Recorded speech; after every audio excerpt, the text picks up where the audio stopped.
Hello everybody, welcome back to my channel. My name is Maureen O'Connor from Quilters Heaven in Northbrook, Illinois, and I am the Opinionated Quilter.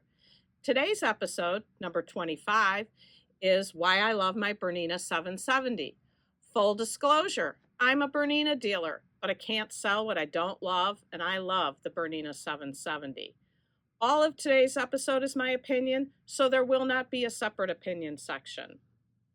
This all started about a month ago when Kristen from Scrap Fabric Love posted a video why I traded in my Bernina 770. While I'm a subscriber to her channel and I love her videos, this video left me heartbroken. I watched it when it first came out, and I was the third person to comment saying that made me really sad because I love the Bernina 770. It's my favorite machine. I recently looked at the video again, and it now has 47,000 views and 987 comments, many of them unflattering to Bernina. And as I read through the comments and rewatched Kristen's video, I found that there were a lot of issues that they have that there are solutions for. And while I'm not trying to sway you away from the machine you love, I just want to address the specific issues that have solutions for them. We all know everybody has different likes and dislikes.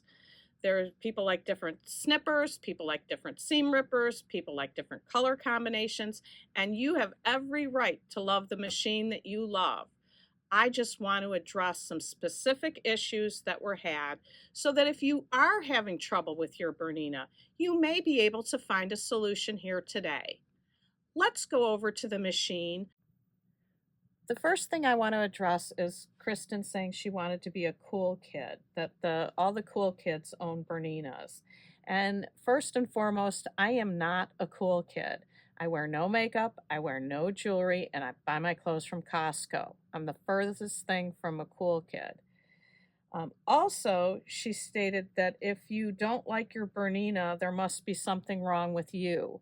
And I don't subscribe to that at all. As I've previously stated, everybody can like what they like. There's nothing wrong with you. My purpose is solely to point out some of the solutions to some of the problems that you are having. So one of the first things she mentioned was thread wrapped around the hook. And sometimes you get what's called the dreaded 1010 sync error that comes up here on the screen, and sometimes you see big gears on the screen.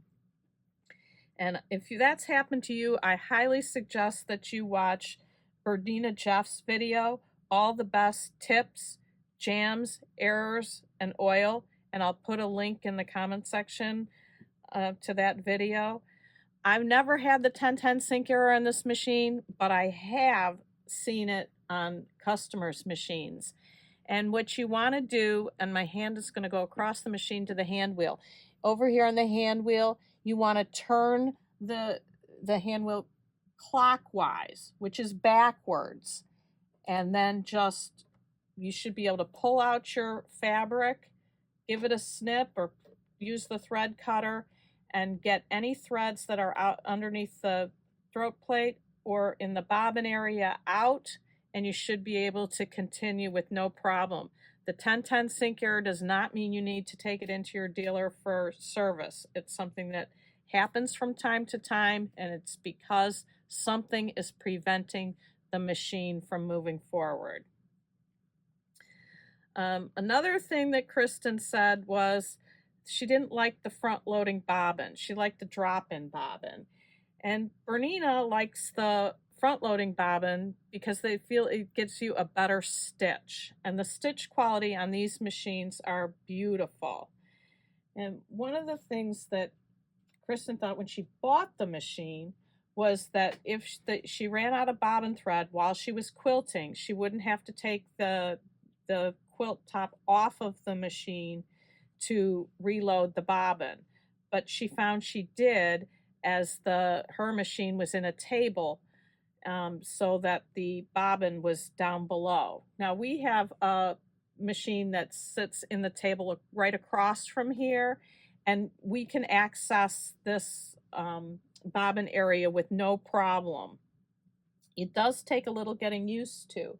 Now, if this were Kristen's quilt or your quilt, and you are going along quilting, quilting, quilting, and your bobbin thread runs out, I don't need to take this out. I could, well, I want to have the thread up, the needle up though. So I'm going to put the foot down, and all I do, I don't have to take this off, is I can go below, and you're not going to be able to do this the first time you bring home your machine and you've never used it before. It will take a little practice to know where things go. So my bobbin thread ran out. I go ahead, I put another one in,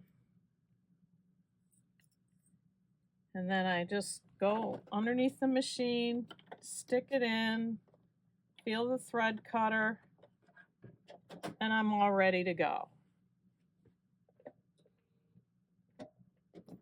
You can just keep right on sewing. It's not really the quilting foot on here now, but it would, you just continue on.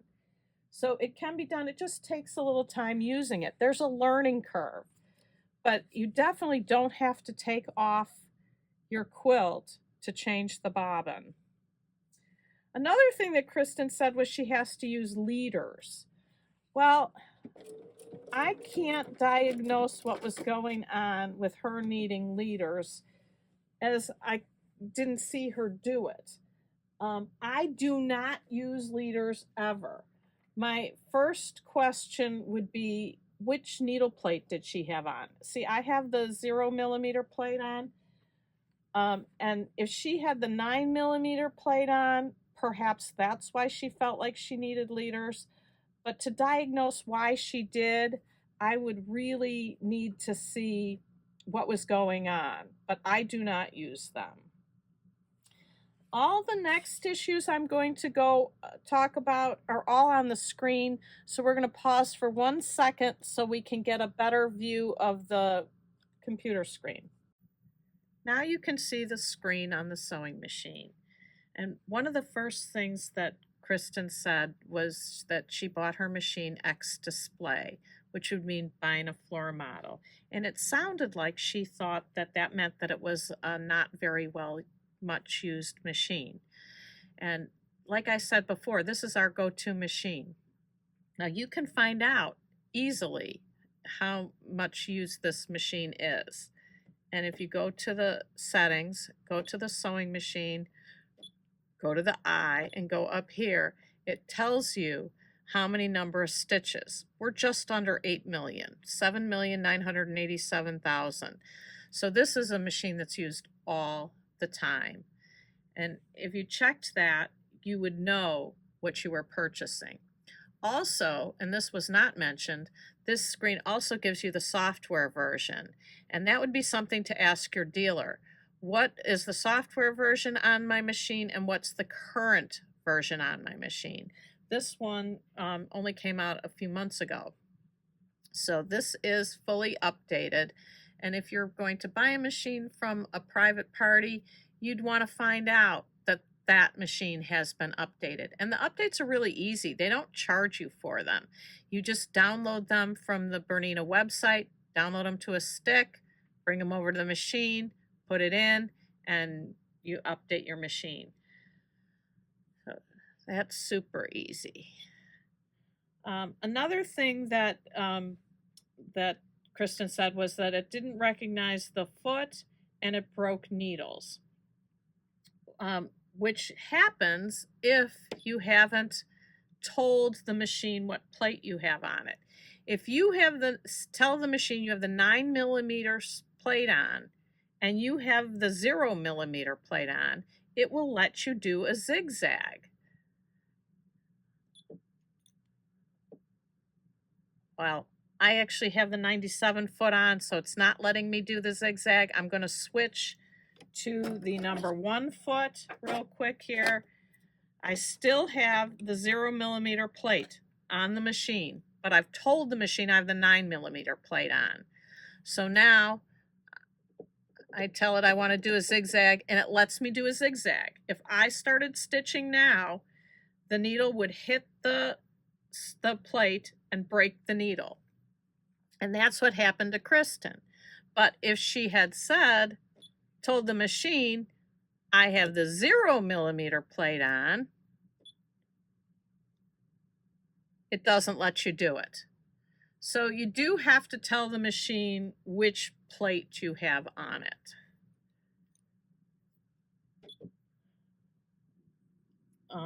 Another thing that Kristen said was that the BSR beeped and it made her crazy. The beeping on the BSR, for those who don't know, that's the Bernina stitch regulator, and that's what you put on if you're doing free motion quilting. If you like the BSR is one of the most controversial pieces of equipment that Bernina makes. I won't do free motion without the BSR. Some people love it, some people don't. But if you are using the BSR, the beep comes if you're moving too fast, and not too fast that it won't work. It's just telling you there's an optimal speed at which you'll get the best results. And if you start to go way, way, way, way too fast, it lets you know you're reaching the top level of how fast you maybe might want to go. But it doesn't make it not function.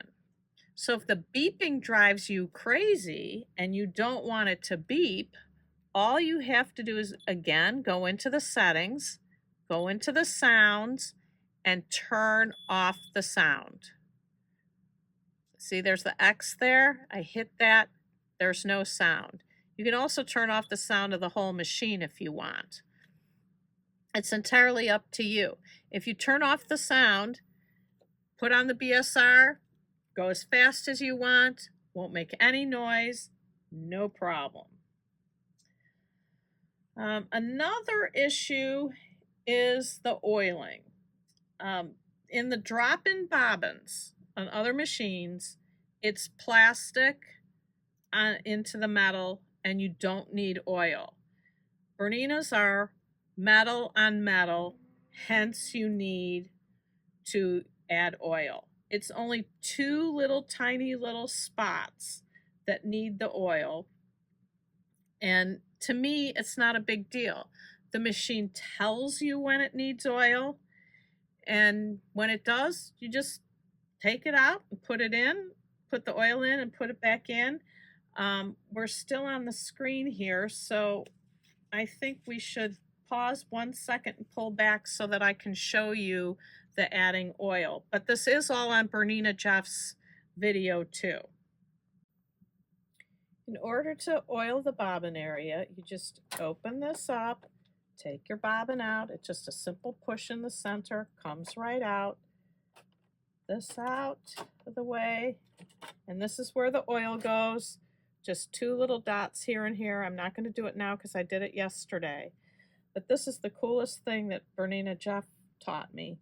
And that is, there's a dot down here that you need to have at 6 o'clock, which obviously you won't be able to see, but I got it lined up at 6.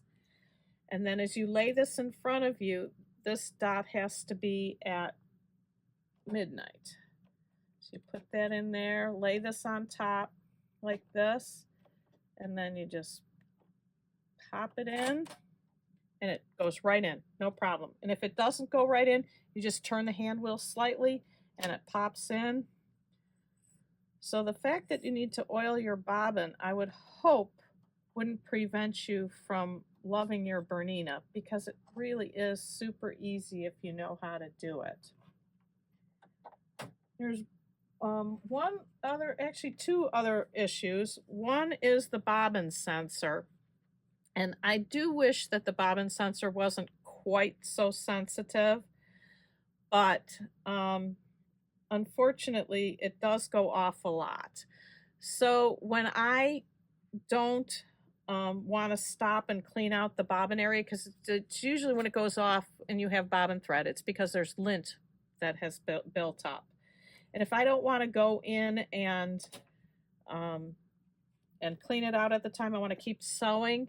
I should have shown this to you before when we had the screen all the way on the the camera on the screen, but there is in the settings area where I went to the sound before, there's an eyeball, and the eyeball you can turn on and off the bobbin sensor and the top thread sensor. So you can turn it off until you finish your project or finish your sewing for the day, and then go back in and clean it out when you have a chance. But that should, if you clean it out, that should stop the bobbin sensor from saying you don't have bobbin thread when you do have bobbin thread. And the last issue I want to address is Kristen was upset that the machine didn't come with a ruler foot. Well, Bernina has a lot of feet, and they can't put every single foot with every single machine. So the ruler foot is an add-on. And some people don't do ruler work. Some people don't use their machine to machine quilt. They piece on it, maybe do embroidery, and send their machines out to be quilted. So they would be paying for a ruler foot that they don't use. I happen to love the number 10 foot and the number 20 foot. They don't come standard with the machine, but some people would never use a 10 foot and a 20 foot. So the price of the machine would go up so much to include all the feet that Bernina has with the machine. And we've talked over and over again about how different people like different things. So they do the best to have a handful of standard feet that everybody uses, and then you can add on all the other feet that you use, and the person who wouldn't use them doesn't have to pay for them. So I hope that makes sense to you. So the one last thing I want to say is I want everybody to love their Berninas. So if you have an issue and you have a question, if you'd like to email me and see if I can help you, please do. Use my newer email address, which is quiltersheaveninc@gmail.com, and I will do my best to answer you. Also, Bernina Jeff gives his phone number on his YouTube video. So I hope that you seek help if you are having an issue. And hopefully we can solve some of the problems some of the commenters on Kristen's video have had. So that's it for today. If you got value from this video, please share, like, and subscribe. And until next time, happy quilting.